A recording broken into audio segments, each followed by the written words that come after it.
Бұл бейнебаянда біз қан тамырларын, атап айтқанда артерияларды, капиллярларды және вена тамырларын егжей-тегжейлі қарастырамыз. Артериялар қанды жүректен мүшелерге жеткізеді. Капиллярлар ұлпалармен зат алмасу, яғни қоректік заттармен оттегіні алмастырады.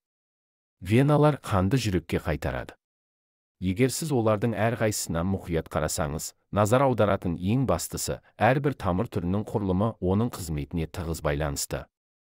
Артериялар қанды тікелей жүректен тасымалдайтындықтан, олардың ішіндегі қан қарыншалардан айдалғандықтан өте жоғары қысымда болады.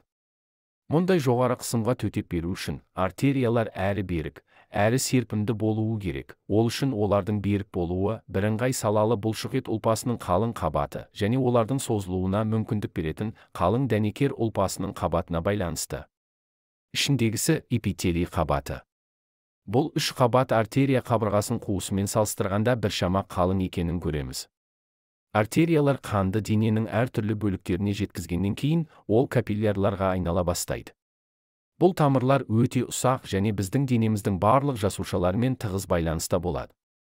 Олардың рөлі біздің жасушаларымызбен зат алмасу, оларға пайдалы қоректік заттар мен оттегі беру және көмірқышқыл газы сияқты қалдықтарды жою болып табылады.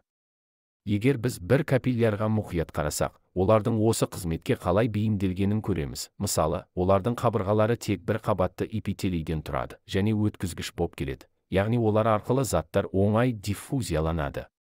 Капиллярлардағы қан қысымы артерияларға қарағанда әлдеқайда төмен, сондықтан ол баяу ағады. Бұл қанға ұлпалар мен зат алмасуға уақыт береді. Ақырында бұл кішкентай капиллярлар бірігіп, ұлғайып веналар деп аталатын үлкенірек тамырларға айнала бастайды. Қанды қайтадан жүрекке тасымалдайды.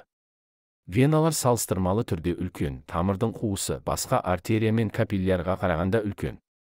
Оларда сыртқы серпімді дәнекер ұлпасы мен ортаңғы жұқа бірыңғай салалы тегіс бұлшықеттердің шағын қабаттары бар. Ішкі қабаты эпителий ұлпасынан тұрады. Олар тасымалдайтын қан өте төмен қысымда болады, сондықтан қабырғалардың өте берік болуы қажет емес. Дегенмен вена тамыры туралы есте ұстайтын маңызды нәрсе, қанның кері ағуына жол бермейтін қақпақшалары бар. Бұл оның әрқашан жүрекке қарай ағуын қамтамасыз етеді. Құрметті оқушылар, қандай да бір ұсыныстарыңыз болса, менің жеке парақшама жазып, кеңес берулеріңізге болады.